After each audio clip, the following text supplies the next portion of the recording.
الرجيم بسم الله الرحمن الرحيم الحمد لله رب العالمين ثم الصلاة والسلام على أشرف الأنبياء والمرسلين وخاتم النبيين بالقاسم محمد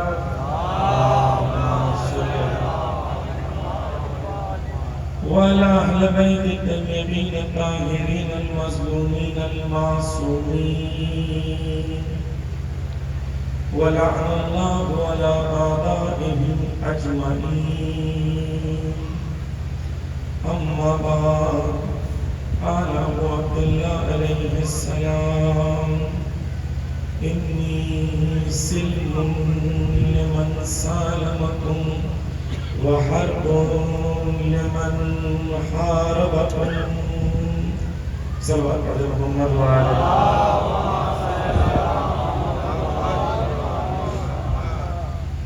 آلہ گرامی. ایک بہت ہی عجیب دور سے ہماری زندگیاں گزر گئی.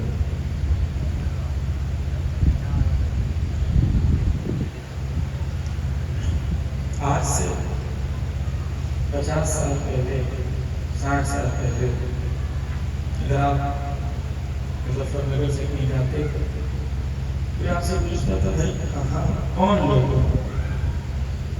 آپ کہتے تھے ہم شیعہ ہیں. تو پوچھتے تھے شیعہ کون ہوتے ہیں؟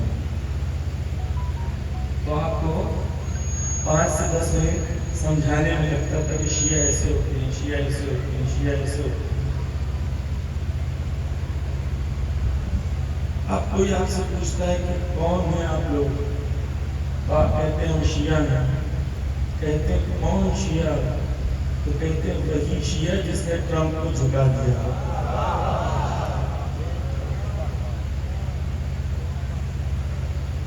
وہی شیعہ علی خامنہئی. صبح سے شام تک آپ جو نیوز میں سنتے تھے علی خامنہئی علی خامنہئی علی خامنہئی، وہی شیعہ ہم ہیں. عزیزان گرامی، اس وقت پوری دنیا میں اہل بیت کے دین کو پہنچانا اور اہل بیت کے پیغام کو پہنچانا بہت ضروری ہے، کیونکہ دنیا جاننا چاہتی ہے کہ یہ کون لوگ ہیں. کون لوگ ہیں یہ لوگ؟ پوری دنیا کا سپر پاور کہتا ہے کہ تسلیم ہو جاؤ. وہ کہتے ہیں تیری بیعت کو ہم جوتے کی نوک پہ رکھتے ہیں. کون ہے؟ کہاں سے ان کے پاس جرأت آتی ہے؟ کہاں سے ان کے پاس قوت آتی ہے؟ کہاں سے ان کے پاس طاقت آتی ہے؟ کون سی قوم ہے یہ؟ کون لوگ ہیں؟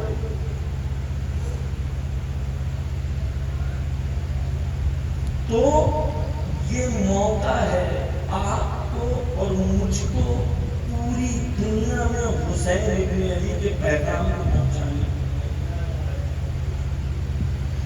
جتنا دنیا میں آج حسین ابن علی کا ذکر ہوا، یہ 12 دن کی جنگوں میں پوری دنیا میں لوگوں نے پوچھا حسین ابن علی کون ہے. اتنا پچھلے 100 سالوں میں موقع نہیں ملا تھا ہمیں کبھی حسین ابن علی کے نام کو. عزیزان گرامی، آج ایران کیا ہے؟ امام خمینی نے کہا ہر جگہ میں سید الشہداء داری. ہمارے پاس جو کچھ ہے وہ کس کی وجہ سے ہے؟ وہ سید الشہداء امام حسین. آپ یہ نہیں سوچیں کہ ایران الگ ہے، عزاداری الگ ہے، سید الشہداء الگ ہے. نہیں، یہ وہی سلسلہ. عزیزان گرامی، توجہ سے سنیے، خصوصاً میرے زمان. خدا نے ہمیں 2 مومنٹ کے بیچ میں ہمیں زندگی دی. 2 وقت کے بیچ میں ہم زندہ ہیں، ایک کربلا اور دوسرا ظہور امام مہدی صلی اللہ تعالیٰ علیہ وسلم۔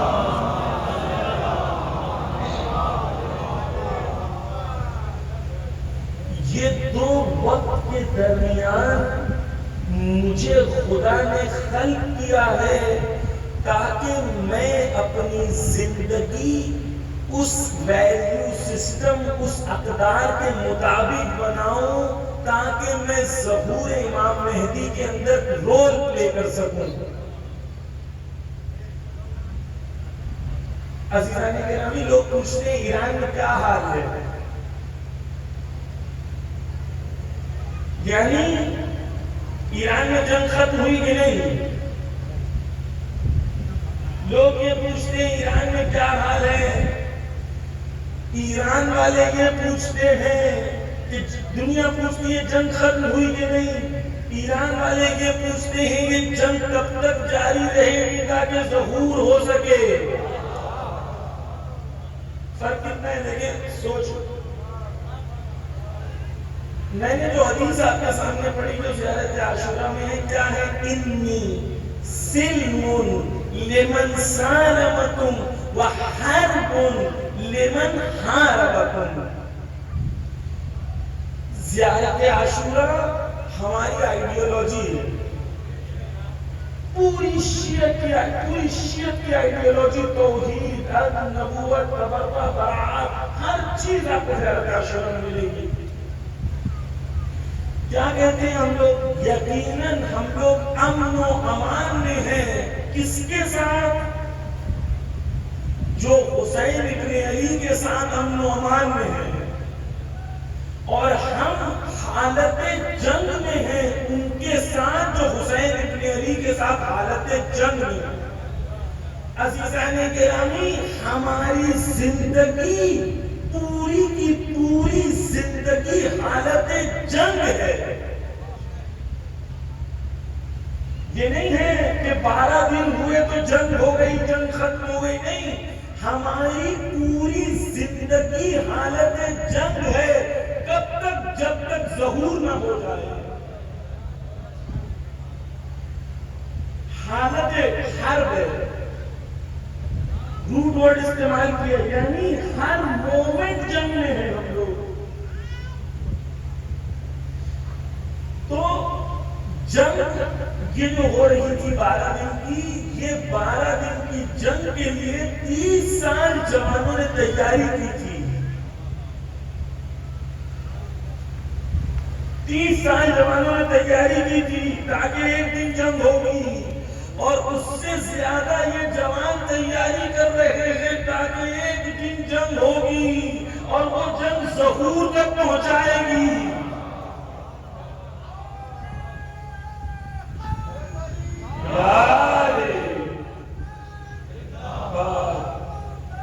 زندہ باد، زندہ باد، زندہ باد۔ توجہ کیجیے کاش میں یہ بات سمجھ پاؤں اور سمجھا پاؤں کہ میری زندگی کا کوئی لمحہ ایسا نہیں ہے جو جنگ سے خارج ہے، اور میں خلق اس لیے ہوا ہوں تاکہ میری زندگی امام مہدی کے کام آ جائے۔ یہ زندگی وغیرہ اس زندگی میں کیا ہے کہ وقت کے امام کے کام نہ آ سکے؟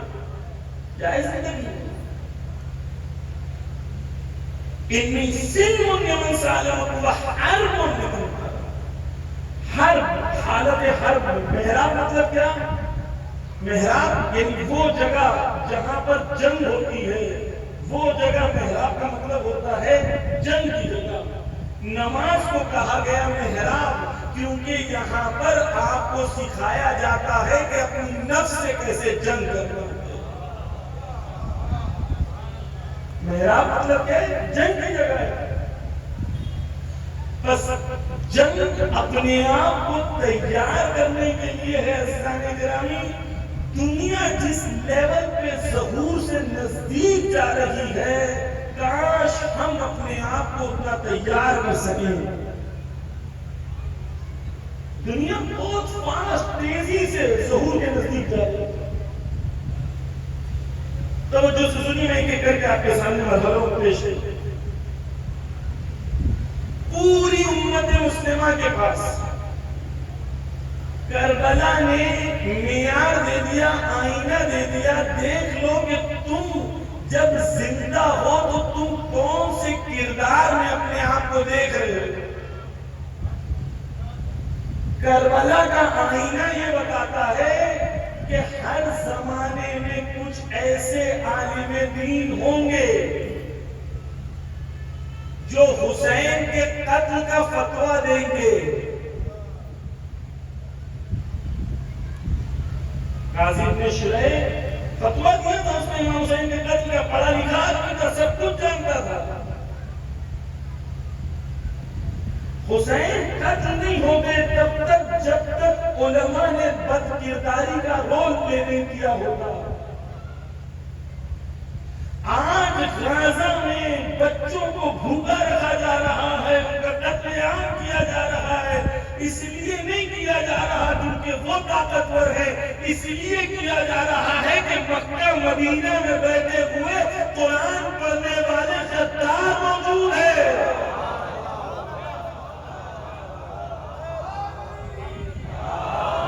عزیزان گرامی، امضا کیا ہے انہوں نے، تاریخ گواہ ہے، انہوں نے غزہ کے بچوں کے قتل کا امضا کیا ہے. حج کرا رہے ہیں، ملینز لوگ حج پہ آتے ہیں. وہ حج جہاں پر اس کے پڑوس میں آپ کے مسلمان بچوں کو بھوکا رکھا جا رہا ہے، قتل کیا جا رہا ہے، بم برسائے جا رہے ہیں، لیکن حج میں اجازت نہیں ہے کہ فلسطین کا نام لے سکے. حج میں اجازت نہیں ہے کہ فلسطین کا جھنڈا اٹھا سکے. حج میں اجازت نہیں ہے کہ امریکہ مرد آباد کہہ سکے. بس یہ کہہ لینے دیجئے یہ حج نہیں ہے، یہ پتھر کے گرد لوگ گھوم رہے ہیں. امام سجاد نے 2 انگلیوں میں بتا دیا. لوگوں نے پوچھا کہ یہ لوگ کون ہیں؟ کہا 2 انگلیوں میں دیکھو یہ جانور ہیں جو کعبے کے گرد گھوم رہے ہیں. چند حاجی موجود ہیں. آج کی دنیا میں بھی جب ہم حج کو دیکھتے ہیں ہمیں یہی سمجھ میں آتا ہے کہ حج میں صرف ایرانی، لبنانی، یمنی ہے جو فلسطین کا جھنڈا اٹھا کے چل رہے ہیں.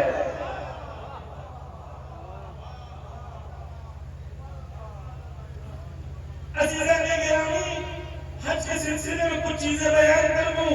خدا نے قرآن میں کہا کہ حج میں نے رکھی ہے تاکہ مومنین اس سے منفعت میں فائدہ اٹھائیں. کون سا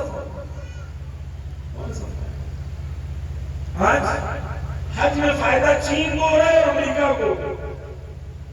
پروڈکٹس چین کے بکتے ہیں، ہوٹلز امریکہ کی بکتی ہیں. کعبہ اتنا چھوٹا سا اور کعبے کے پیچھے ہلٹن اتنی لمبی.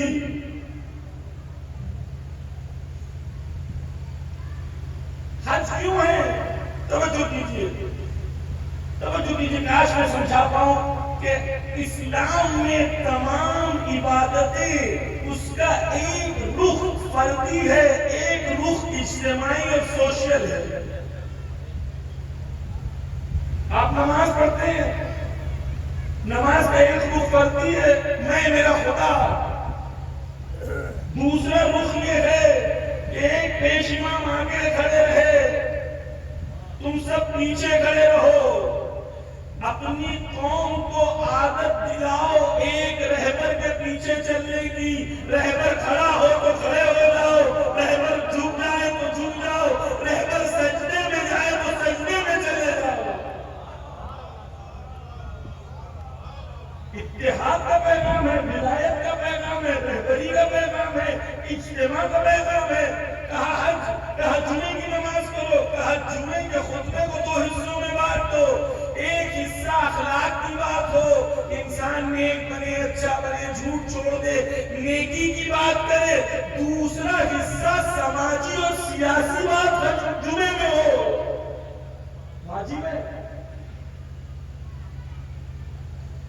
اسی طریقے سے یعنی اللہ کیا چاہتا ہے؟ اللہ یہ چاہتا ہے مسلمان جہاں رہے ہر جمعہ کو ہفتے میں ایک دن اپنے سماجی ایشوز کو اپنے منبر پہ چڑھنے والے رہبر کے ذریعے سے حل کرائے.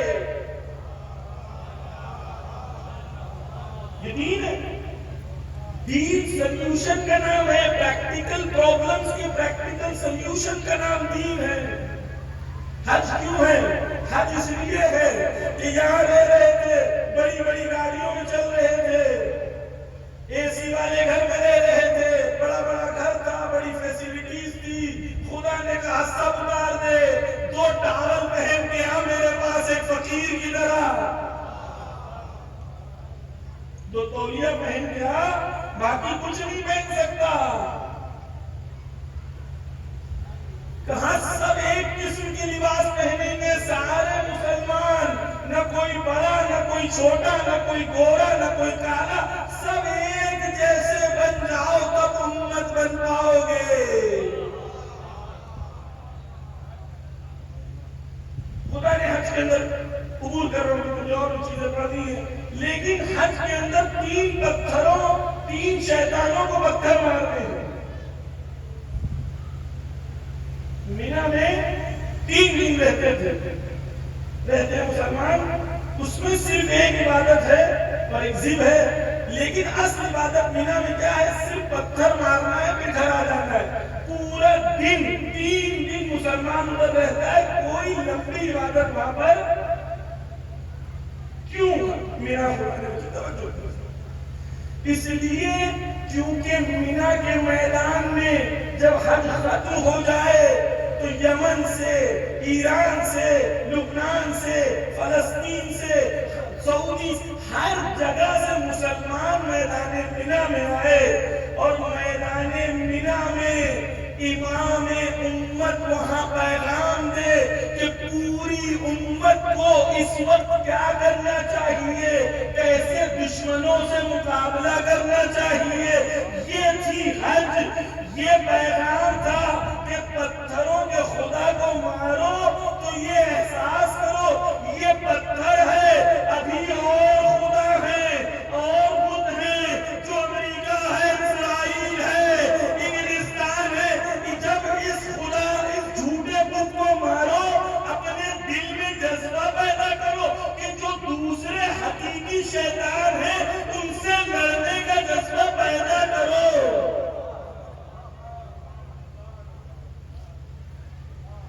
ہم نے کیا کیا؟ پتھر مارے, گھر پہ آ گئے, زمزم جمع کیا, بات کیا, ہمیں لگا حل ہو گئی.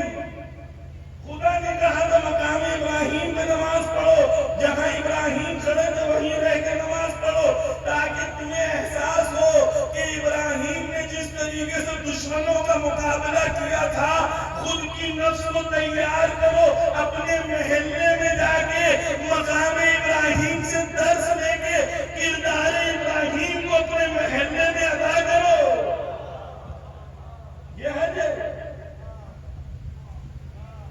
لیکن یہ حج جو حج تھی اس کو رسموں میں بدل دیا گیا. لوگ رسمیں کرتے ہیں, چلے جاتے ہیں, حج سمجھ میں کیوں؟ توجہ, میں شیعہ سنی گفتگو نہیں کرتا ہوں, اور میری بات اہل سنت بھائی اگر سن رہے تو غور سے سنیے.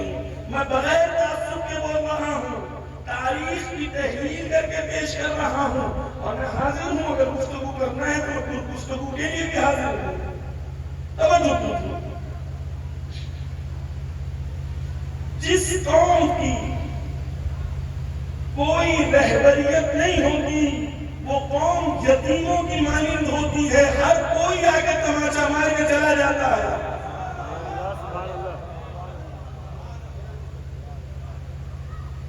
دین اسلام کس بنیاد پہ آیا تھا؟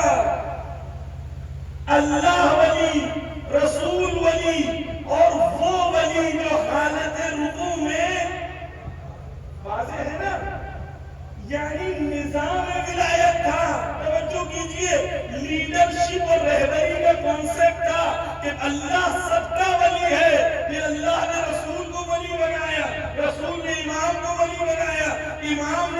غیبت میں مرجع تقلید اور ولی فقیہ کو امام بنایا.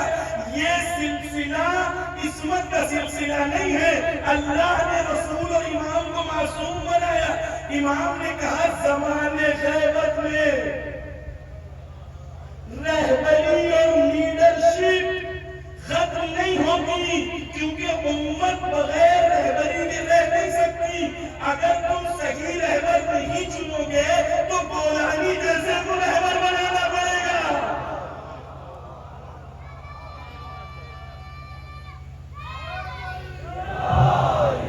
توجہ کیجیے، یعنی نظام ولایت تھا، لیڈرشپ تھی، سسٹم تھا.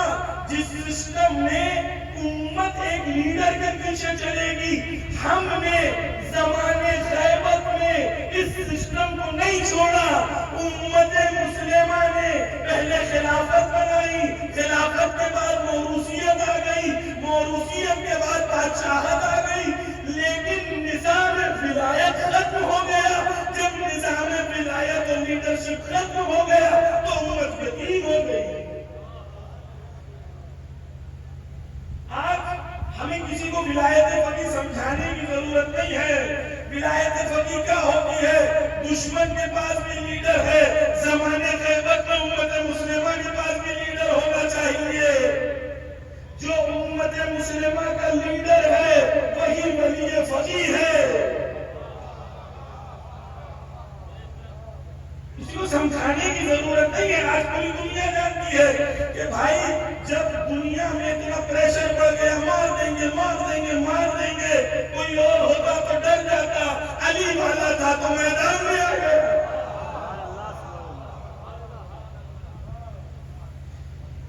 ولایت فقیہ یعنی سسٹم آف لیڈرشپ. امت شیعت اہل بیت کا دین بغیر لیڈرشپ کے رہنے کو نہیں سکھاتا. مولا علی نے کہا دو بھی ہو تو ایک کو لیڈر بناؤ، چاہے وہ فاسق ہی کیوں ہو، لیکن بغیر لیڈرشپ کے قوم نہیں چل سکتی. آج ہندوستان میں مسلمانوں کی سب سے بڑی مشکل دو ہے. ایک، ہمارے اندر اتحاد نہیں ہے. دو، ہمارا کوئی رہبر نہیں ہے. اور جب تک یہ نہیں ہوگا، عزیزان گرامی، 2019 میں اس کو ہرا دو، 2024 میں اس کو ہرا دو، 2029 میں اس کو ہرا دو، 2034 میں اس کو ہرا دو، اس کو جتا دو، اس کو ہرا دو. اب تم ابزار ہو کسی کو جتانے کا، کسی کو ہرانے کا. خود کب اپنے پیروں پہ کھڑے ہو گے؟ کب اپنے مستقبل کے بارے میں خود سوچو گے؟ آپ دیکھیں غزہ میں جنوسائیڈ ہو رہا ہے. کتنے لیڈر جن کو آپ مسلمان حامی لیڈرز کہتے ہیں انہوں نے کھل کے مخالفت کی ہے. کتنوں نے اسرائیل کی مخالفت کی ہے. عزیزان گرامی، دین ہمیں نظام دیتا ہے، سسٹم دیتا ہے. ایران کیوں کھڑا ہے؟ توجہ، ایران کیوں کھڑا ہے؟ توجہ سے سنیے. ایران کے پاس کچھ چیزیں ہیں جو امریکہ کے پاس بھی ہے، ایران کے پاس بھی ہے. کچھ چیزیں ہیں جو ایران کے پاس ہے لیکن امریکہ کے پاس ممکن ہے. جیت نہیں. توجہ سے، دشمن جو ہے جب وہ جنگ کی پلاننگ کرتا ہے تو اسے لگتا ہے کہ 4 کو مار دو 400 ڈر جائیں گے. دیکھیں نا دنیا کا قانون کیا ہے. آپ نے بھائی 100 کو مار دو 1000 کو ڈر چلے جائیں گے. لیکن یہ دشمن کی کیلکولیشن ہے، کربلا والوں کی کیلکولیشن کچھ اور ہے. تم 100 مارو گے 10,000 میدان میں آ جائیں گے. عزیزان گرامی توجہ کیجیے، یہ کیلکولیشن میں فرق ہے. کیونکہ جہاں ایمان ہے وہاں کفر ہے.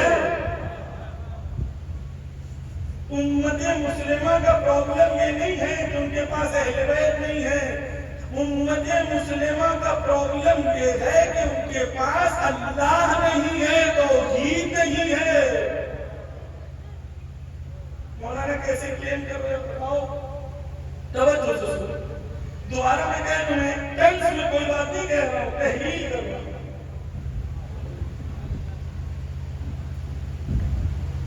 خدا قرآن میں کہتا ہے کہ شیطان کیا چاہتا ہے؟ شیطان اپنے خوف کو لوگوں کے دلوں میں ایجاد کرنا چاہتا ہے۔ پھر خدا کہتا ہے کہ شیطان سے نہ ڈرو، مجھ سے ڈرو۔ بس توحید کب ہوگی؟ جب مومن اس مرحلے پہ آئے کہ وہ شیطان سے نہ ڈرے، اللہ سے ڈرے۔ اب دنیا میں توحید دیکھنی ہو تو دیکھ لو، وہاں سے ٹرمپ نے کہا جھک جاؤ، کہا جھک جاؤ۔ توحید والوں نے کہا خدا کے سامنے سر جھکایا ہے اور کسی کے سامنے سر نہیں جھکائیں گے۔ جو توحید سے غائب تھے وہ سارے سجدہ کرتے ہوئے نظر آئے۔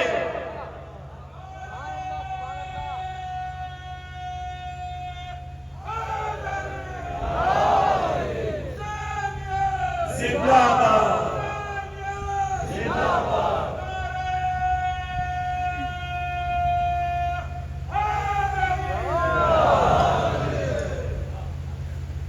عزیزان گرامی، اصل مشکل کیا ہے؟ توحید کی مشکل۔ پہلی چیز کہ دشمن کا خوف اگر تمہارے دل میں ہے، یعنی خدا کا خوف ابھی تک تمہارے دل میں نہیں آیا۔ پورے عرب ممالک کے اندر یہ بادشاہ جو ہے سب کے سب، امت مسلمہ کو ان کے اندر ابھی بھی غیرت ہے، ابھی بھی وہ حق کا ساتھ دینا چاہتے ہیں، فلسطین کا ساتھ دینا چاہتے ہیں، لیکن وہاں کے علماء اور وہاں کے حاکم یہ دونوں کے دونوں غدار ہیں۔ کل جیسا نگرانی واضح ہونا چاہیے حق و باطل لوگوں کے لیے۔ عزیزان گرامی، آج کیا فرق ہے دونوں میں؟ پہلا فرق توحید کا ہے۔ زندگی بھر امت مسلمہ کو توحید اور شرک کی لالی پاپ دیتے رہے، کہتے رہے یہ کرو گے تو شرک، وہ کرو گے تو شرک، ادھر بیٹھو گے شرک، یہ پہنو گے شرک، یہ چومو گے شرک۔ لیکن وہی علماء، ارے ٹرمپ آیا اور ٹرمپ کے سامنے پورے کے پورے سجدے کرتے ہوئے نظر آئے، ایک نے نہیں کہا شرک ہے، ایک نے نہیں کہا۔ اور وہ بال جھگڑ رہی ہے، ویلکم کر رہی ہے، جو بدعت بدعت کے نعرے لگاتے تھے، جو شرک شرک کے نعرے لگاتے تھے، ایک نے نہیں کہا بدعت ہے یا شرک ہے۔ عزیزان گرامی، توجہ سے سنیے، آج امت مسلمہ کو کس حال میں پہنچایا ہے یہ علماء نے اور یہ حاکموں نے۔ آج بھی امت کے اندر غیرت ہے۔ آج میرے سنی بھائی کہتے ہیں کہ رہبر حکم دے تو میں جان دے دوں گا، سنی کہتے ہیں آج غیرت ہے ان کے اندر، لیکن یہ علماء اور یہ حاکم۔ پہلی چیز میں نے کہا ان کے اندر کیا نہیں ہے؟ توحید نہیں ہے، اللہ سے خوف نہیں ہے۔ دوسری چیز، رہبر معظم بار بار کہتے ہیں ان تنصر اللہ ینصرکم، ان تنصر اللہ ینصرکم، ان تنصر اللہ ینصرکم۔ ہر دوسرے دن کی اسپیچ میں کہتے ہیں کہ تم اللہ کی مدد کرو گے تو اللہ تمہاری مدد کرے گا۔ ان کو بھروسہ نہیں ہے کہ اللہ مدد کرے گا۔ اب سمجھ میں آیا کہ جب یا علی مدد کہتے تھے تو کہتے تھے مت کہو نہیں آتے ہیں۔ اب ہمیں سمجھ میں آیا آپ کا تو عقیدہ یہ بھی ہے کہ اللہ بھی نہیں آتا۔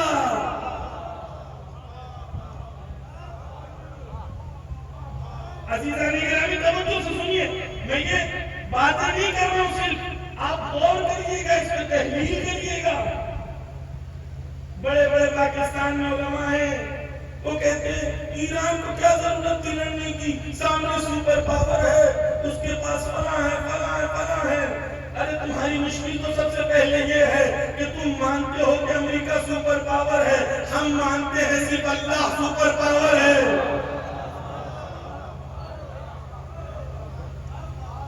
توحید یقین سے کہہ سکتا ہوں اگر کسی کو توحید سمجھنا ہے، توحید جاننا ہے، ممکن نہیں کہ در علی پہ نہ آئے اور در علی پہ آئے بغیر وہ توحید سمجھ لے۔ ہمارا دین توحید کو استوار ہے، کربلا توحید سے ہے، دین ہمارا توحید سے ہے، لیکن ہم نے امت کو الجھایا نہیں۔ یہ سب سے پہلی چیز، طاغوت کے سامنے نہ جھکو تو توحید ہے، طاغوت کے سامنے جھک جاؤ تو توحید۔ دوسری چیز، اللہ کے وعدوں پہ بھروسہ۔ پاکستان کے ایکسپرٹ ہیں، کہتے ہیں نہیں لڑنا چاہیے، ان کے پاس فلاں۔ جنگ بدر میں مسلمانوں کے پاس کیا تھا؟ ایک طرف 313 تھے، ایک طرف ہزاروں کا لشکر تھا، وہاں ہتھیار تھے یا براہیاں تھے؟ کیا تھا؟ جو تھا اسے کہتے ہیں ایمان، اور جو ان میں نہیں ہے اسے کہتے ہیں ایمان۔ ایمان کس چیز پہ ایمان؟ اللہ کے وعدوں پہ ایمان، اللہ کی نصرت پہ ایمان، اللہ مدد کرے گا اس پہ ایمان۔ یہ جنگ بدر میں ہو کر بھاگا تھا، کیونکہ بھروسہ نہیں تھا اللہ مدد کرے گا، اور آج بھی بھروسہ نہیں ہے۔ عزیزان گرامی، اس وقت کی جنگ بدر میں جس نے سب سے زیادہ دشمن مارے والی ابن ابی طالب تھا، اس زمانے میں بھی سب سے زیادہ دشمن مارنے والے علی ابن ابی طالب والے ہی تھے۔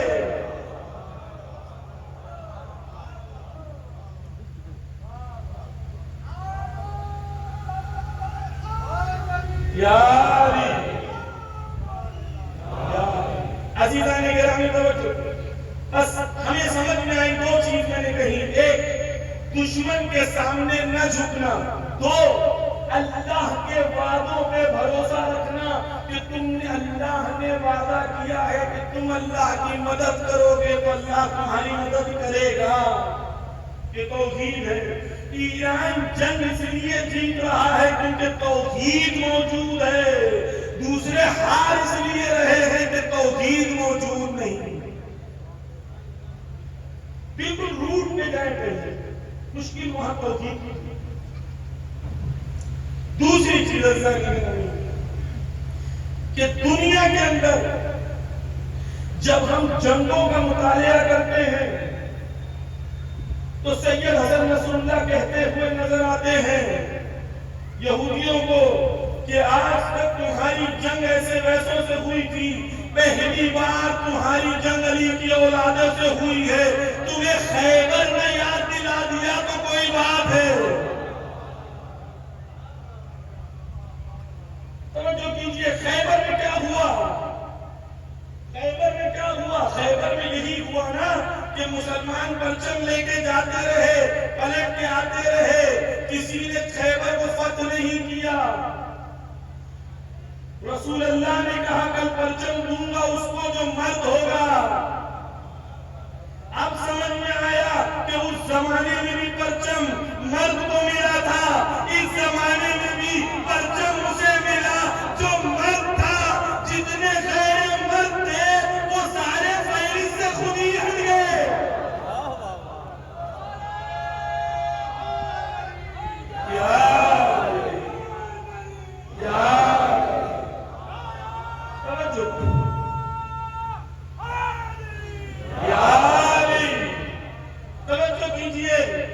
پرچم اسے ملتا ہے جو شجاع ہوتا ہے، جو میدانوں سے بھاگتا نہیں۔ اس زمانے میں بھی علی میدان سے نہیں بھاگے تھے، اس لیے پرچم ملا۔ اس زمانے میں بھی میڈیا بولتا ہوا نظر آیا، بل میں چلے گئے، بل میں چھپ گئے، وہ پرچم لیے میدان میں آیا کہ ہاں میں علی ابن ابی طالب والا ہوں۔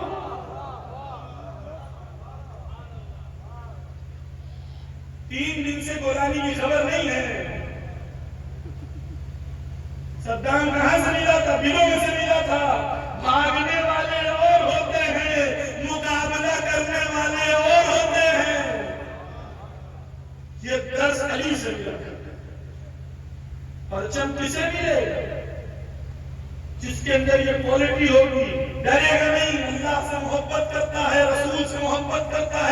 اور اللہ اور رسول بھی اس سے محبت کرتے ہیں۔ عزیزان گرامی، یہ ہے آج کی دنیا۔ سید حسن نصر اللہ نے کہا کہ بھائی مجھے آپشن ملا، کیا آپشن تھا؟ سید حسن نصر اللہ وہاں رہتے تھے جسے زاہیہ کہتے ہیں، لبنان میں ایک جگہ ہے جس کا نام زاہیہ۔ زاہیہ میں اکثر شیعہ ہوتے ہیں اور حزب اللہ والے ہوتے ہیں، سب سے زیادہ بم ادھر ہوتے ہیں۔ سید حسن نصر اللہ سے کہا کہ بھائی یہاں سے چلے جاؤ، زاہیہ چھوڑ دو، یہاں سے چلے جاؤ، کہیں اور چلے جاؤ، اپنی جان بچا دو۔ سید حسن نصر اللہ نے کہا میری امت اور میری قوم مرتی رہے اور میں دلوں میں رہوں۔ ایمان دیکھیں، ایمان، اخلاق دیکھیں، معیار دیکھیں۔ دنیا والے ترسیں گے کہ کوئی ایسا زمانہ آئے کہ ہمارے لیڈر کاش ایسے ہوتے۔ ترستے ہیں ایسے۔ امریکن جیو ہے بہت بڑا،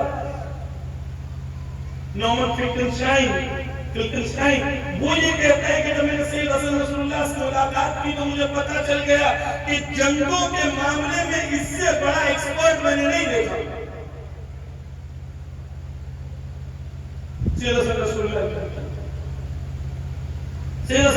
نے کیا کہا کہ میرے پاس بھی آپشن تھا کہ میں زاہیہ چھوڑ کے چلا جاتا، اپنی جان بچا لیتا، لیکن جو حسین ابن علی کے ماننے والے ہیں وہ شہادتوں کو ڈھونڈتے ہیں۔ آخری جملہ سید حسن نصر اللہ کا ویڈیو میں کیا جاتا ہے، آخری جملہ ان کا یہ ہے، جا کے دیکھیے گا ویڈیو میں، یعنی ان کی نفس اتنی بلند تھی کہ ان کو پتا تھا شہادت ہونے کو۔ آخری جملہ ان کا یہ ہے، پھر ملیں گے شہداء کے ساتھ۔ یہ صحیح بس جانتے تھے میری شہادت ہونے کو، لیکن شہادت کو گلے لگا بھاگے نہیں۔ سید حسن نصر اللہ نے کہا کہ میرے پاس بھی آپشن تھا جو تمام عرب بادشاہوں کے پاس آپشن ہے، محلوں میں چلے جانے کا، لیکن میں نے اپنے آپ سے ایک سوال کیا۔ سوال یہ تھا کہ دیکھو اگر آج میرے نبی حضرت محمد صلی اللہ علیہ وآلہ وسلم اگر آپ کو ہوتے تو وہ کیا کرتے؟ وہ کہتے 20,000 بچے مرنے دو، مجھے نماز پڑھانے دو، یا وہ کہتے کہ میں قیام کروں گا، مقابلہ کروں گا، میرا نبی قیام کرتا اس لیے میں نے بھی قیام کیا۔ سید حسن نصر اللہ کیوں نہیں جھکے؟ کیونکہ وہ توحید اور نبوت کو کامل مانتے تھے۔ عزیزان نہیں جھکے، نبی کی سیرت چلا، شہادت قبول کر لیا۔ اب دیکھیں لوگوں کی سید حسن نصر اللہ سے محبت میں تو خدا نے وعدہ کیا، کیا وعدہ کیا ہے؟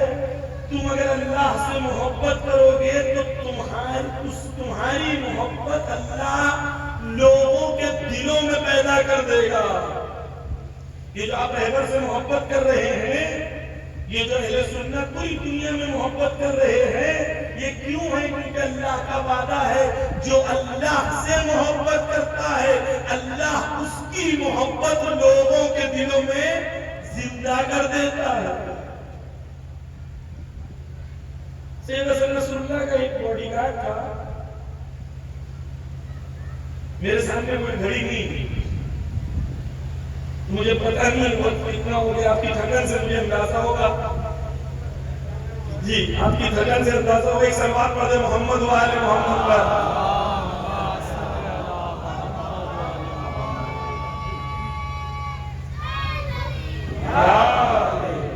ان کا ایک گارڈ تھا، وہ جو زمینوں جب کوئی بم گرتا ہے تو ایک ٹیم ہوتی ہے ریسکیو ٹیم، وہ کھود کے جاتی ہے، پہنچتی ہے۔ ابو اعلیٰ اس کا نام تھا، میرے ذہن میں اس کو ابو اعلیٰ نام تھا۔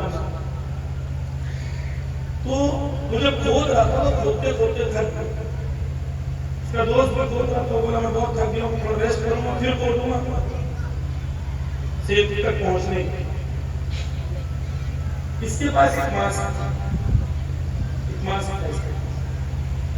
وہ ماسک سے زمین کو بہت نیچے جانا تھا.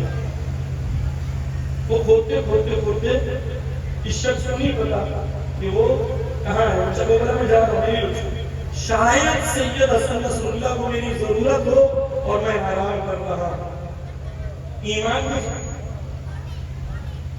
جذبہ بھی شاید ان کو میری ضرورت ہو، میں رک نہیں سکتا. تھکن کے عالم میں جب ریسکیو ٹیم وہاں پہنچی تو کیا دیکھتے ہیں؟ ابو علامہ بیٹے ہوئے وہ شہید ہو گئے. پہنچ گئے سید حسن نصر اللہ تک، لیکن ماسک ان کے منہ پہ نہیں ہے، سید حسن نصر اللہ کے منہ پر.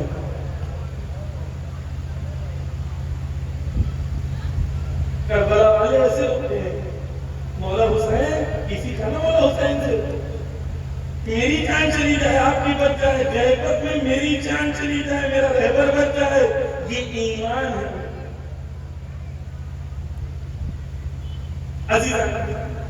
بس دنیا اس وقت ظہور کے بہت نزدیک پہنچ رہی ہے. وقت معین نہیں کر سکتے، حرام ہے، لیکن جو دنیا کے حالات ہیں اس پہ غور کریں. یمن سے ایک لشکر آئے گا، حدیثوں میں ہے. یمن والوں کا ایمان رسول نے کہا سب سے بلند ترین ایمان میں سے ایک یمن والوں کا ایمان ہوگا. آپ دیکھ رہے کہ نہیں؟ ہر جمعہ کو لاکھوں کی تعداد میں یمنی میدان میں ہوتے ہیں. آخری زمانے میں کہا گیا کہ کالا پرچم بلند ہوگا، خراسان سے لشکر نکلے گا. آج خراسان سے لشکر ہے یا نہیں ہے؟ عزیزان گرامی، پوری دنیا میں جو چیزیں ہو رہی ہیں عجیب علامتیں دکھائی دے رہی ہیں. کنگ سلمان بن سلمان ملعون کہتا ہے کہ ہمیں ایران سے اس لیے لڑنا چاہیے کیونکہ ایران کا عقیدہ ہے کہ وہ امام مہدی کا انتظار کر رہے ہیں اور امام مہدی آ کے مکہ میں حکومت بنائیں گے، اس لیے ایران سے لڑنا ضروری ہے. ویڈیو ہے امریکہ کا ڈیفنس منسٹر غالباً اس کا ویڈیو ہے. وہ کہتا ہے کہ ان کا نظریہ امام مہدی والا ہے، امام مہدی کے لیے تیاری کر رہے ہیں، ہمیں ان سے لڑنا ضروری ہے. دشمن تو جانتا ہے کہ امام مہدی والے کون ہیں، کن سے لڑنا ہے.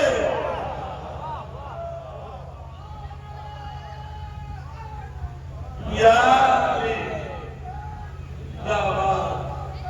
زندہ باد، زندہ باد، زندہ باد. یا عزیزان گرامی، بس توجہ کیجیے. زمانے غیبت میں کربلا اور کربلا والوں کا معیار پچھلے 30 سالوں میں اتنا بڑھ رہا ہے کہ ہمیں سمجھ میں آ رہی ہے کہ آج کربلا والے اگر حسین آواز دیتے تو کون ہوتے جو میدان میں ہوتے، کون ہوتے جو بھاگ جاتے. دنیا میں دو ہی قوم ہیں، ایک جو کھڑی ہے، ایک جو بھاگ رہی ہے. جو کھڑی ہے وہ کربلا والی ہے، جو بھاگ رہی ہے ان کو کہا گیا تھا کربلا مت سنو. توجہ کیجیے، میں آپ کے سامنے ابھی غور کریے گا جوانوں کہ آپ کو کربلا میں کون سے معیار تک پہنچنا ہے. کربلا میں کون سے معیار تک پہنچنا ہے. آج ایک بم گرتا ہے اور ایک عورت، اس کی 3 بیٹیاں شہید ہو جاتی ہیں. 3 بیٹیاں ایک ساتھ شہید ہو جاتی ہیں. اس عورت کا انٹرویو پوچھا گیا، ویڈیو اویلیبل، اس سے پوچھا گیا بتاؤ کیسا محسوس کر رہی ہے. خدا تیرا شکر ہے کہ تو نے میرے گھر میں شہادت کے دروازوں کو کھولا. کربلا دیکھیں کتنا روحوں پر اثر کر رہی ہے، کہاں پہنچا رہی ہے لوگوں کو. مسکرا کے پیجر سے اٹیک کیا، آنکھیں چلی گئی آدمی کی، شوہر کی آنکھیں چلی گئی، ہاتھ چلے گئے، زخمی ہو گیا، منہ زخمی، بیوی آپریشن تھیٹر کے باہر کھڑی ہے، رپورٹر پوچھتی کیسا محسوس کر رہے ہو؟ کیا کہتی ہے؟ کہتی ہے خدایا تیرا شکر ہے،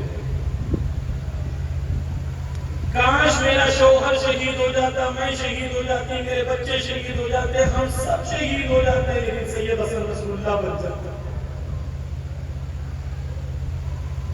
ایمان پوچھا اس سے کہ کیسے تمہیں اتنا جذبہ ملتا ہے، کیسے تم یہ کہہ رہی ہو تمہارا شوہر آپریشن تھیٹر میں ہے؟ کیا کہتی ہے جانتے ہیں؟ میں نے حضرت زینب سے سیکھا، حضرت زینب اس عالم میں دشمن کے سامنے کھڑی ہے اور دشمن کہتا ہے دیکھو کس طریقے سے خدا نے تمہیں ذلیل کیا، حضرت زینب اسے ڈانٹ کے کہتی ہے تجھے لگتا ہے تیرے پاس حکومت ہے، یہ حکومت نہیں، یہ مہلت ہے خدا کی طرف سے۔ جذبہ آج ہماری بہنوں میں یہ زینبی جذبہ ہے۔ پھر حضرت زینب کہتی ہے ما رأیت الا جمیلا، میں نے خدا کے جمال اور حسن کے سوا کربلا میں کچھ نہیں دیکھا۔ یعنی کچھ قومیں ہیں جب شہادتیں دیکھتی ہیں تو ان شہادتوں میں خدا کے حسن کو دیکھتی ہیں۔ یہ عورت کہتی ہے اپنا ہاسپٹل کے باہر کھڑے ہو کے، یہ عورت کہتی ہے کہ میں نے ما رأیت الا جمیلا دیکھا ہے۔ کہاں کربلا پہنچا دے گی؟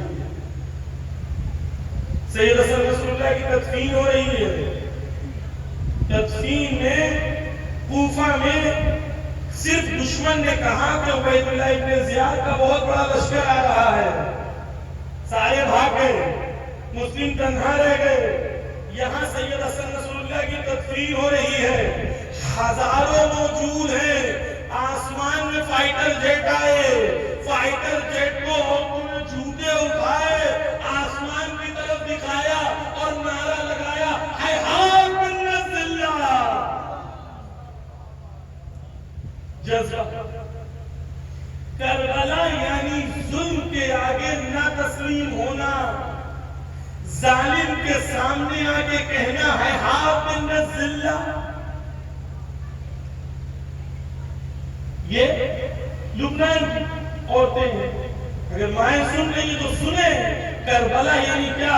ہمارے یہاں بحث نہیں ہے پھول چلانا چاہیے کہ نہیں، اگربتی جلانا چاہیے کہ نہیں، نہیں عزیزان گرامی، ہمارے معیار کو بہت بلند ہونا چاہیے۔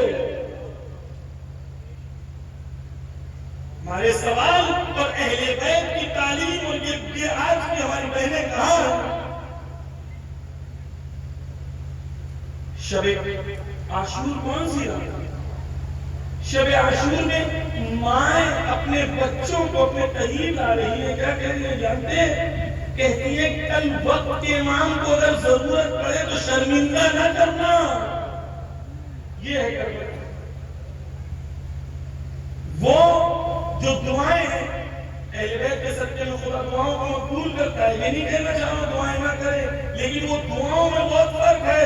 ایک دعا ہے مولا تیرے علم کے صدقے میں میرے بچے کو بچا لے، ایک دعا یہ ہے مولا تیرے علم کے صدقے میں جب تیرے دین کو ضرورت پڑے تو میرا بچہ قربان ہو جائے۔ کتنا فرق ہے، کتنا فرق ہے عزیزان گرامی۔ بس توجہ کیجئے، اربعین کربلا میں ہم نے دیکھا، کیا دیکھا؟ لبنان میں دیکھا، کیا دیکھا؟ وہی دیکھا، وہی نعرہ دیکھا، حیحات من نصر اللہ، حیحات من نصر اللہ، حیحات من نصر اللہ۔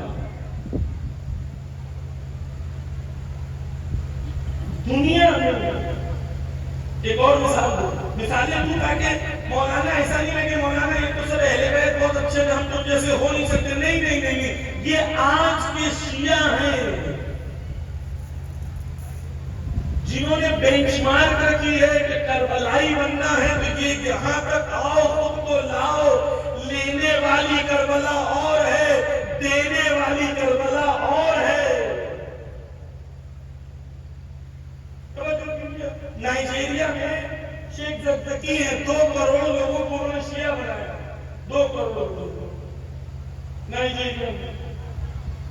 ایک آدمی 7 بیٹے تھے، ان کے 7 میں سے 6 شہید ہو گئے.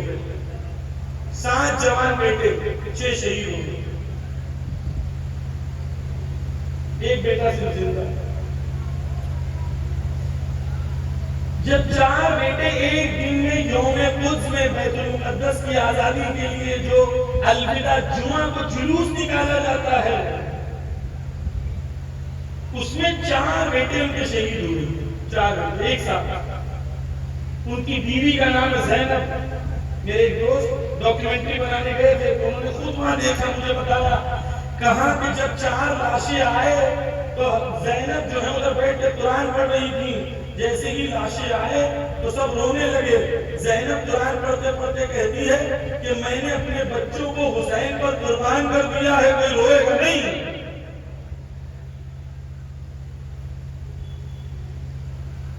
یہ کربلا کی ماں ہے. یہ ظہور کی تیاریاں کر رہی ہیں.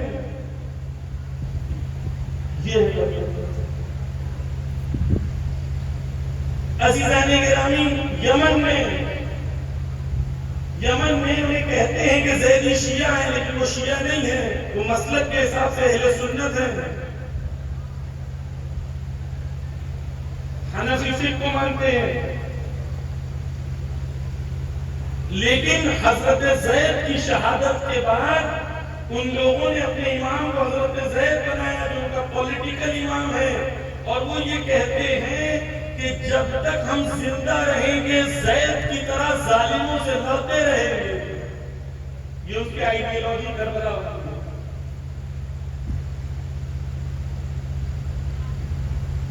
یمن کی ایک منسٹر سے میں یہ بتانا چاہ رہا ہوں عزیزان گرامی، دنیا اس وقت کہاں ہے اور ہمیں کہاں ہونا چاہیے.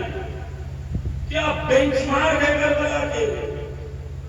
کیسے قومیں عزیزان گرامی، خصوصاً میرے جوان، جس دن کربلا کا کرنٹ دل میں لگ جائے گا انسان بے چین ہو جائے گا. کیسے میں کچھ کروں کہ حسین کے کام آ جاؤں؟ چین رہ جائے انسان. اے حسین تیرا عاشق کیسے بنوں؟ اے حسین تیرا خادم کیسے بنوں؟ کیسے اس دنیا سے جاؤں کہ تو راضی ہو جائے؟ جی میں کربلا زندہ کر دیتی ہے، روحوں جھنجھوڑ دیتی ہے کربلا. نائجیریا میں ابھی شیعہ ہوئے ہیں لیکن میدان میں. یمن، فلسطین کی بھی ایک مثال دے دوں، پھر اس کے بعد ایک اور بات مجھے کرنی ہے، توجہ سے سنیے. فلسطین کے بارے میں کہا جاتا ہے کہ ناصبی ہیں.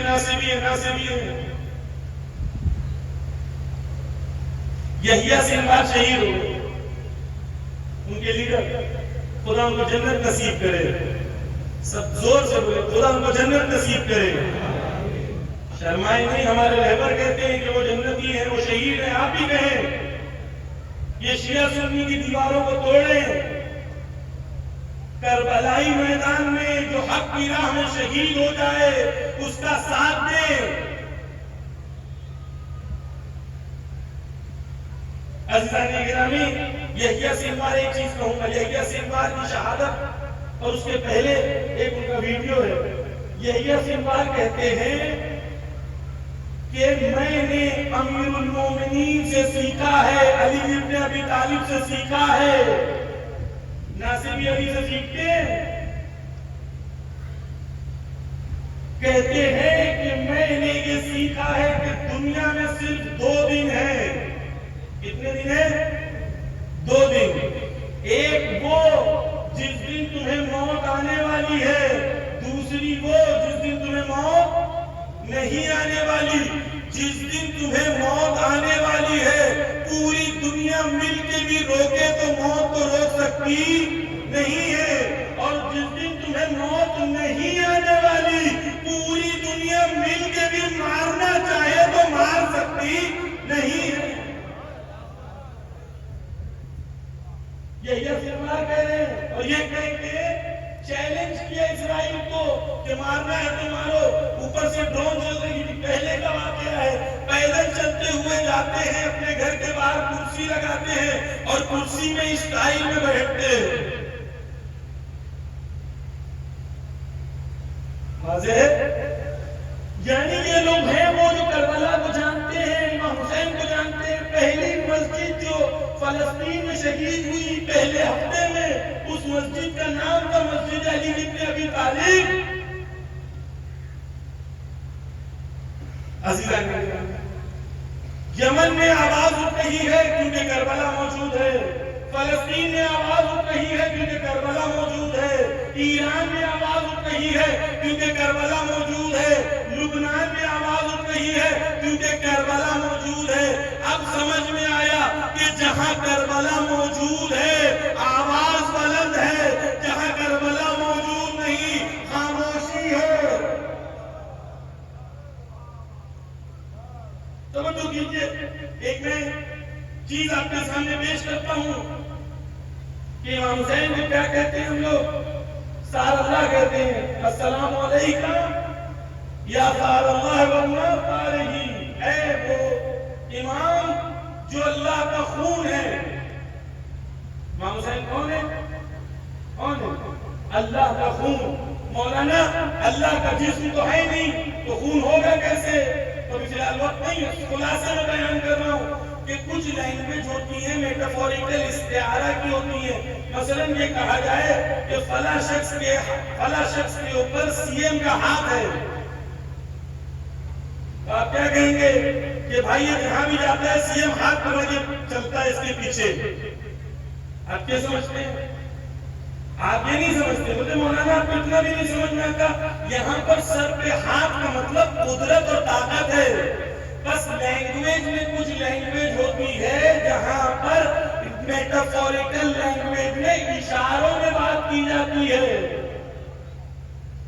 اب جب ہم یہ کہتے ہیں کہ امام حسین اللہ کا خون ہے، اس کا مطلب یہ ہے کہ جس طریقے سے جسم میں خون کی جائے ہے اسی طریقے سے دین اسلام میں حسین ابن علی کی جائے ہے.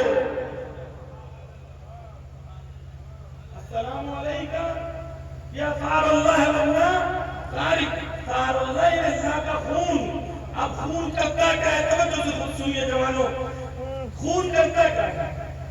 خون کیونکہ زیارت عاشورہ حدیث قدسی اللہ کا کلام ہے. اللہ نے لقب چنا ہے سار اللہ کا امام حسین کے لیے، ہم نے نہیں چنا، اللہ کی طرف سے لقب ہے. اب سمجھے کہ سار اللہ کا مطلب کیا ہے. خون کا کام کیا ہوتا ہے؟ کیا ہوتا ہے؟ جو سائنس بیک گراؤنڈ سے وہ بتائیں گے خون جو ہے آکسیجن کئی کام ہے، لیکن آکسیجن سپلائی کرتا ہے جسم کے کونے کونے تک. ہر پارٹ کو خون کیا کرتا ہے؟ آکسیجن سپلائی کرتا ہے.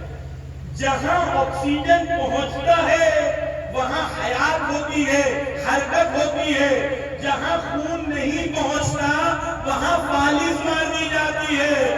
اب سمجھ میں آیا کہ جہاں حسینیت پہنچی حیات نظر آئی. ایران میں حیات، لبنان میں حیات، یمن میں حیات، اور جہاں نہیں پہنچا وہاں فالج والا دین نظر آیا.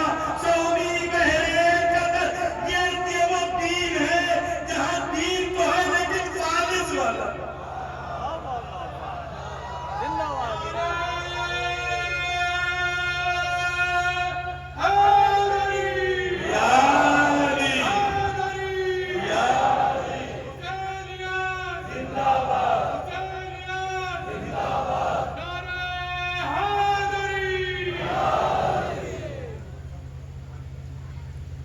جی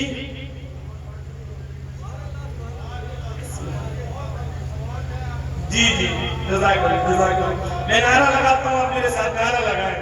ہے ہماری درسگاہ، ہے ہماری درسگاہ، عزتوں کا راستہ، عزتوں کا راستہ، شہادتوں کا راستہ، شہادتوں کا راستہ. فقط حزب الہی رہبر سید خامنہ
سن رہے ہیں تو سنا رہا ہوں.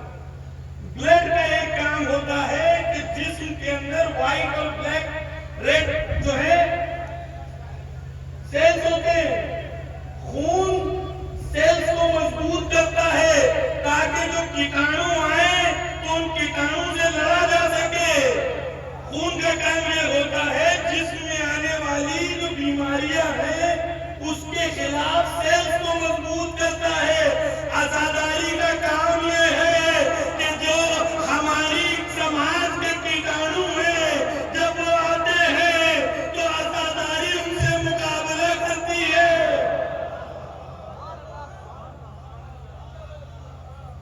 اچھا خون سن رہے تو خون جو ہے ایک بار پہنچے تو کافی نہیں ہے، بار بار پہنچنا چاہیے. اس لیے ذکر حسین ایک بار کرنا کافی نہیں ہے، روز روز زیارت عاشورہ کرو. حیات ہے، کربلا زندگی ہے، کربلا ہمیں زندہ کرتی ہے، مردہ قوموں کو بیدار کرتی ہے. اب کتنا افسوس ہو کہ کربلا ہو لیکن معیار حق و باطل نہ ہو. عزیزان گرامی، کربلا ناروں کا نام نہیں ہے، قوموں کو بنانے کا نام ہے. کربلا یعنی کیا؟ کربلا یعنی شب عاشور. شب عاشور ہر شخص یہ کہہ رہا ہے مولا کیا چاہیے. ہر شخص دوسرے شخص سے کہہ رہا ہے مولا جان دینے کی باری آئے تو میں پہلے رہوں گا.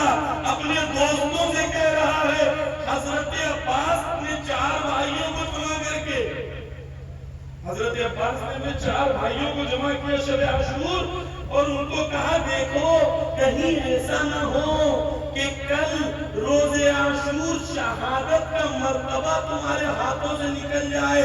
میں چاہتا ہوں اپنے آنکھوں سے تمہاری شہادت کو دیکھوں.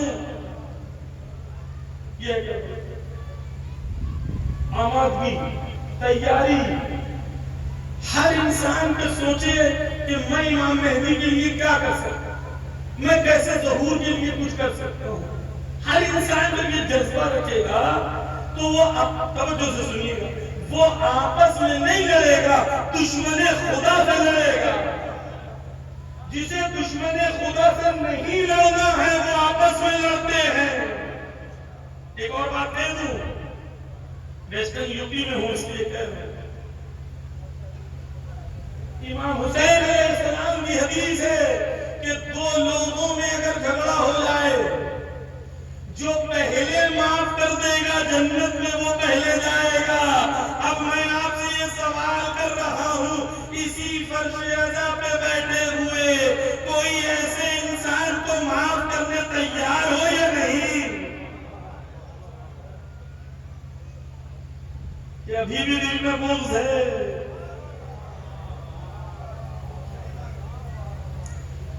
فرش عزا سے اٹھنے سے پہلے حسین کو وعدہ کرو حسین تیری محبت میں معاف کر دیا. اب تو حسین کی محبت ہے. عزیزان گرامی، بس کربلا کیا ہے؟ معیار حق. ٹرمپ نے کہا، کیا کہا؟ ٹرمپ نے کہا کہ سرنڈر یعنی بیعت. آیت اللہ خامنہئی نے وہاں سے کہا کہ ہمیں جو جانتے ہیں وہ یہ جانتے ہیں کہ ہم سے ایسی باتیں نہ کیا کرو. ایک یزید نے بیعت مانگی تھی، نسلیں تباہ ہو گئی. ٹرمپ نے بیعت مانگی ہے، ٹرمپ کی بھی نسلیں تباہ ہو جائیں گی.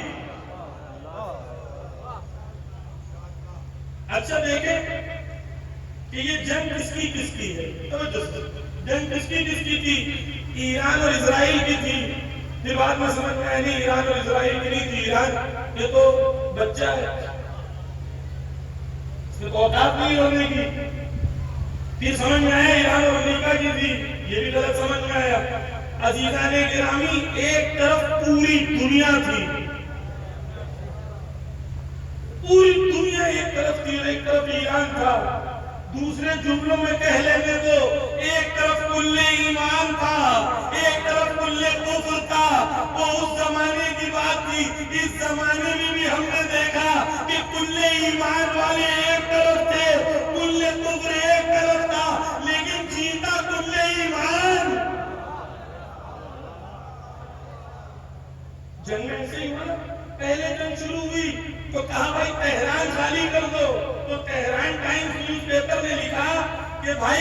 تہران ٹائمز کی بلڈنگ خالی نہیں کر رہے، تو چاہتا ہے تہران خالی کر دے۔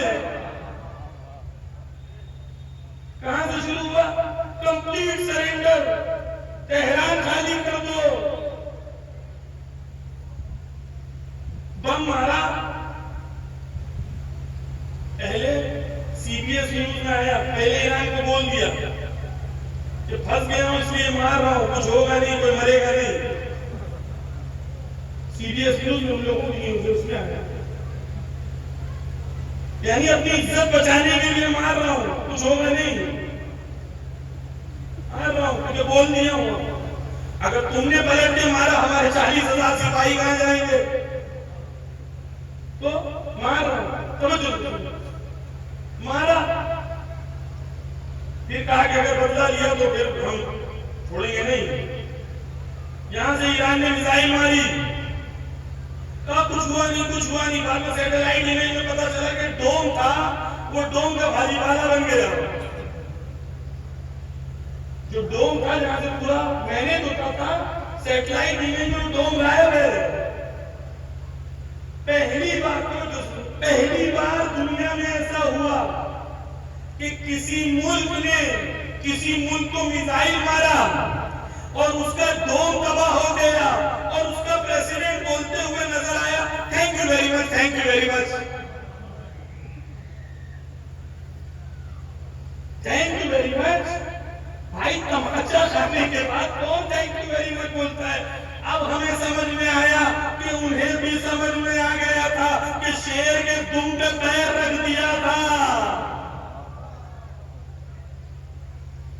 عزیزان گرامی، اب بڑی اصولی بات سنیں، کیوں رہبر معظم نے تسلیم نہیں کیا؟ وہ سنیں، کیونکہ کربلا کا راستہ، امام حسین کا جو راستہ تھا، آج تمام امت مسلمہ کے پاس صرف یہی راستہ ہے جو عزت دے۔ ہمیں لگتا تھا آزاداری چھوٹی سی چیز ہے، گلی محلوں میں کرتے ہیں۔ ایران کے حملے نے بتا دیا کہ آزاداری میں کم کتنا ہے۔ امام خمینی نے کہا تھا نا کہ نہیں لگتا ہے کہ ہم روتے ہیں، انہی آنسوؤں میں 2500 سالہ حکومت ڈبو دی ہم نے۔ کیوں تسلیم نہیں ہو رہی؟ کیونکہ امام حسین کے سامنے سیم آپشن تھا، قد رقص بین اثنتین بین الذل والذلہ وہیہات من الذلہ۔ دو آپشن دیے میرے سامنے، اس بدکار ماں کے بیٹے نے، ایک یہ کہ میں ظالم کے سامنے تسلیم ہو جاؤں، دوسرا شہادت کو قبول کر لوں۔ ظالم کے سامنے تسلیم ہو جانا ذلت ہے، اور حسین ذلت سے کوسوں دور ہے۔ یہی نعرہ ہے ہیہات من الذلہ۔ یمن میں لگ رہا ہے، لبنان میں لگ رہا ہے، ایران میں لگ رہا ہے، یہ نعرہ ہے جو ہماری محفلوں میں، مجلسوں میں، ہر مجلس میں لگنا چاہیے، تاکہ دشمن کو بھی پتا چل جائے کہ یہ قوم ہیہات من الذلہ والی قوم ہے۔ ہیہات من الذلہ یعنی دو راستے ہیں، ایک ذلت کا، ایک عزت۔ حسین نے کہا ظالم کے سامنے تسلیم ہو جانا میرے لیے ذلت ہے، لیکن شہید ہو جانا میرے لیے عزت ہے۔ آج دنیا کے سامنے دو آپشن تھے۔ سعودی کو ٹرمپ نے کہا کہ میرے لیے گائے ہے، کیا کہا؟ گائے ہے، دودھ لوں گا، جب تک دودھ دے گی ٹھیک ہے، جس دن دودھ نہیں دے گی اس دن گلا کاٹ دوں گا۔ کسی ملک کو کوئی ایسا کہے اور اس کے بعد وہی ملک کا بادشاہ تالیاں بجاتے بجاتے کہے کہ آؤ ریڈ کارپیٹ کرنے، یعنی ذلت۔ آج آپ کو تھیوری اور کتاب اور یہ پڑھنے کی ضرورت نہیں ہے، دنیا میں کچھ چہرے دیکھ لو، آپ کو ذلت خود سمجھ میں آ جاتی ہے۔ ذلت یعنی عزت یعنی کیا؟ وہاں سے تسلیم کہا گیا، یہاں سے جواب دیا گیا تو میدان چھوڑ کے بھاگنا پڑا، اسے عزت۔ امت مسلمہ کے پاس صرف دو، ایک عزت والا، ایک ذلت۔ عزت والے راستے میں قربانیاں دینی ہوتی ہیں، قیمت دینی ہوتی ہے۔ سارے ہمارے جوان ہیں، کہتے ہیں مولانا بہت نقصان ہوا، بہت نقصان ہوا۔ عزیزان میرے جوانوں، ہم جب میدان میں حق و باطل کی جنگ میں شہادت پیش کرتے ہیں تو یہ نقصان نہیں ہے، یہ قیمت دیتے ہیں۔ یہ قیمت کس لیے دیتے ہیں؟ ظہور امام مہدی کے لیے دیتے ہیں۔ کس لیے دیتے ہیں؟ قیمت دیتے ہیں، نقصان نہیں ہوتا، یہ قیمت ہے جو ہم دیتے ہیں ظہور کی۔ تو کبھی بھی مایوس نہیں ہونا۔ سید حسن نصر اللہ کی شہادت ہوئی، بہت سارے لوگ مایوس ہو گئے۔ میں نے مجلسیں پڑھی الگ الگ جگہ جا کے کہا مایوس نہ ہونا، کیونکہ اگر ہمیں مٹنا ہوتا تو کربلا میں مٹ گئے ہوتے، جو کربلا کے بعد زندہ ہیں۔ مایوسی نہیں ہے ہماری، قربانی ہے، قیمت ہے۔ عزت کے راستے میں ہمیشہ قیمت دینی ہوگی، اور ذلت کے راستے میں ہو سکتا ہے بڑی بڑی بلڈنگیں دبئی سعودی نظر آئے، لیکن یہ ذلیل ہیں۔ عزت اور ذلت، ہمارے ملک میں بھی ہمارے پاس دو راستے ہیں، عزت اور ذلت۔ ظالم کے سامنے سر جھکا دینا ذلت ہے، سر بلند کر کے رہنا عزت ہے۔ یہ دو راستے پوری دنیا۔ ایران کھڑا ہے کربلا کی نمائندگی کرتے ہوئے۔ ہمیں اپنے معیار کو بلند کرنا ہے تاکہ ہمیں کربلا والے بن سکیں۔ آخری چیز کہہ رہا ہوں جوانوں، غور سے سنو۔ ایران جیتا کئی وجہ ہے، لیکن دو اہم وجہ۔ ایک ایمان کی وجہ سے، ایران کے جب سب ملٹری کمانڈرز مر گئے، بڑے بڑے 5-6، اسی دن موساد نے ویڈیو ریلیز کیا، بعد میں اسی دن جتنے بچے ہوئے کمانڈرز تھے سب کو فون کیا موساد نے، ویڈیو انہوں نے ریلیز کیا، جس کے اندر وہ یہ کہہ رہے تھے کہ اگر تم بچنا چاہتے ہو، ان کو مار دیا، تم بچنا چاہتے ہو تو تسلیم ہو جاؤ اور ملک سے بھاگ جاؤ، ہماری جان ہم چھوڑ دیں گے، وغیرہ تمہیں بھی مار دیں گے۔ دنیا کا کوئی اور ملٹری ہوتی ٹاپ کمانڈرز مرنے کے بعد ڈر جاتے، یہ کربلا والے تھے۔ جتنے کمانڈرز کو فون کیا ایک بھی نہیں بھاگا۔ یہ ایمان ہے، شہادت طلبی ہے۔ حاجی زادے جو وہاں کے ایئر ڈیفنس کے ہیڈ تھے، ان سے پوچھا حاجی زادے سے کہ بتاؤ تم نے کوئی فائدہ لیا یا نہیں لیا، اتنی بڑی پوزیشن کیوں، کوئی فائدہ لیا یا نہیں لیا؟ تو انہوں نے کہا صرف ایک فائدہ لیا ہوں میں نے ابھی تک حکومت سے۔ کہا میرا بیٹا حضرت زینب کی حرم کی دفاع کے لیے لڑنا چاہتا تھا، میں نے اس کا ایڈمیشن کرا دیا، وہ وہاں شہید ہوئی۔ یہ ایمان۔ دوسرا پیغام، اہم پیغام، اس کے بعد رب کا مسائل توجہ سے۔ ایران نے مارا اس لیے کیونکہ ایران کے پاس علم تھا، ٹیکنالوجی تھی۔ اگر علم و ٹیکنالوجی نہیں ہوتی تو ایران لڑ پاتا۔ جوانوں، اگر تم چاہتے ہو وقت کے امام کے کام آ سکو تو علم و ٹیکنالوجی کے میدان میں وہاں پہنچ جاؤ جہاں وقت کا امام تمہیں دیکھے، تم ان کے لیے کام کر سکو، اور دشمن تمہارے لیے، دشمن کے دلوں میں تم رعب پیدا کر سکو۔ علم کے میدان میں تب تک آگے نہیں بڑھو گے جوانوں، تب تک وقت کے امام کے کام نہیں ہو سکتے۔ آج جنگ علم کی جنگ ہے، ٹیکنالوجی کی جنگ ہے۔ Artificial intelligence, cyber security, Hindustan میں ایڈمنسٹریٹو سروسز میں آگے بڑھنا، کورٹ میں جانا، جسٹس سسٹم میں نفوذ پیدا کرنا، ہر وہ کام جو آپ کو قدرت دیتا ہے، آپ کے دین کو قدرت دیتا ہے، آپ کے لیے واجب ہے کہ ان علم کو حاصل کریں۔ عزیزان گرامی، جو سید سجاد کو مانتے ہیں وہ یہ جانتے ہیں کہ سید سجاد کی امامت کے 35 سال ہیں، 35 سال میں سخت ترین حالات ہیں، لیکن ایک لمحے کے لیے سید سجاد نے امید کے دامن کو نہیں چھوڑا۔ آج اگر حالات سخت ہو جائیں گے تو سید سجاد سے درس ملتا ہے کہ کربلا ہونے کے بعد بھی سید سجاد مجاہدت کرتے رہے۔ درس سید سجاد ارباب عزت چند لمحے مسائل کے سید سجاد کربلا میں امام حسین علیہ السلام کے اوپر بہت سخت مرحلے گزرے۔ امام حسین کربلا میں پیاسے تھے، 3 دن کے بھوکے پیاسے حسین۔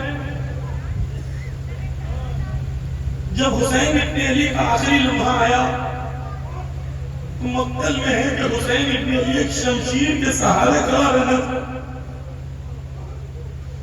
لیکن شمشیر کے سہارے 3 دن کا بھوکا پیاسا زخمی کتنا دیر کھڑا رہا۔ سید سجاد امام حسین زمین کربلا پر گر گئے۔ دشمن کو نہیں پتا کہ حسین زندہ ہے یا شہید ہو گئے۔ شمر ملعون کہتا ہے کہ جاننا چاہتے ہو زندہ ہے یا شہید ہو گئے تو خیموں میں حملہ کر دو۔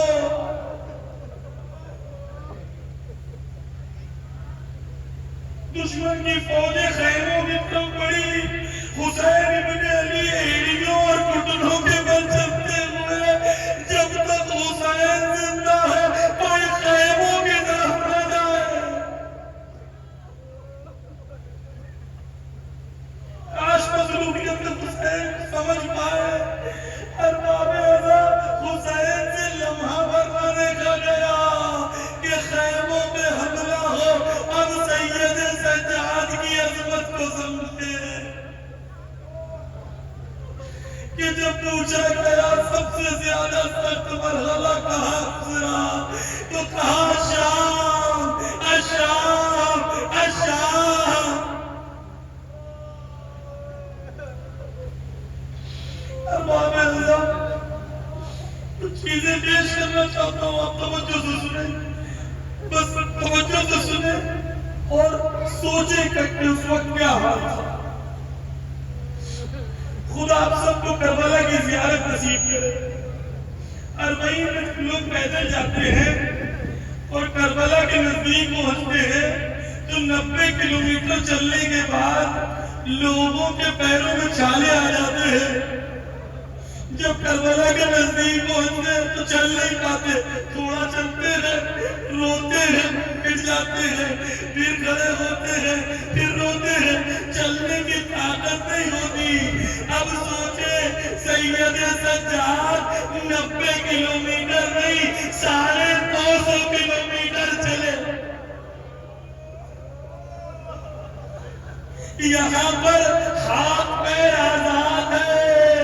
ہائے سید سجاد، ہاتھوں میں ہتھکڑیاں، پیروں میں بیڑیاں، گلے میں توپ۔ اس راستے میں جب ظاہر کرتے ہیں، پیاسے ہوتے ہیں تو لوگ پانی پلاتے ہیں، بٹھاتے ہیں، پیر دباتے ہیں، لیکن سید سجاد رکنا چاہتے تھے۔ ایک رسم میں 18 گلے بندھے تھے، رکتے تھے تو دشمن مارتا تھا سید سجاد۔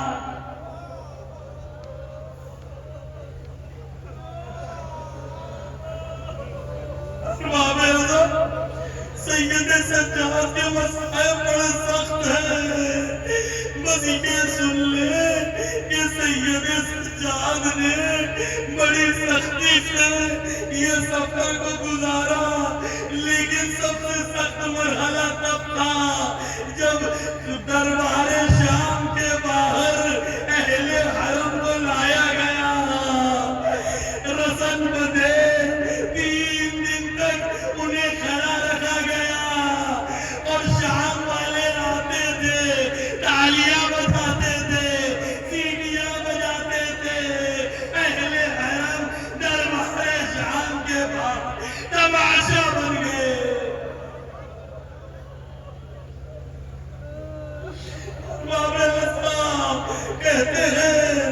سید سجاد میں اور حضرت زہرا میں کچھ شباہتیں ہیں.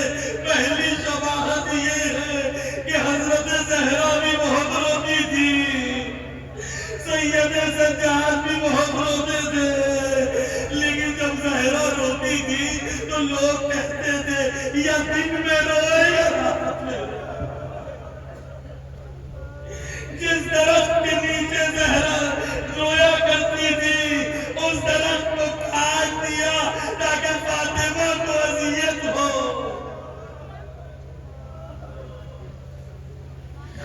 سید سجاد بھی بہت روتے تھے، جب بھی پانی دیکھتے تھے روتے تھے،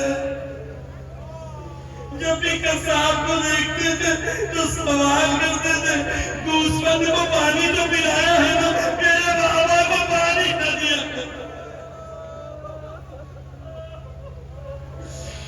ارباب احلام، بس ایک آخری منزل، ایک اور شباہت سید سجاد میں اور فاطمہ زہرا میں یہ ہے کہ جب علی زہرا کی شہادت کے بعد چھوٹے بچوں کو کہہ رہے تھے دیکھو رونا نہیں، دیکھو حسن حسین رونا نہیں، دیکھو زینب ام کلثوم رونا نہیں، لیکن جب غسل دیا تو چیخ مار کے علی روئے یا فاطمہ کون کون سے زخم چھپائے ہیں.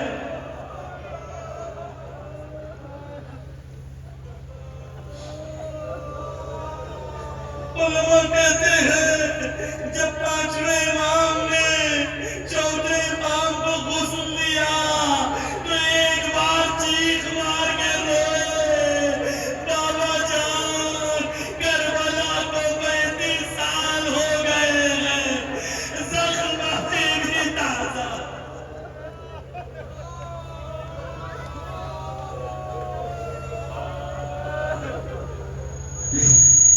مقبول حسین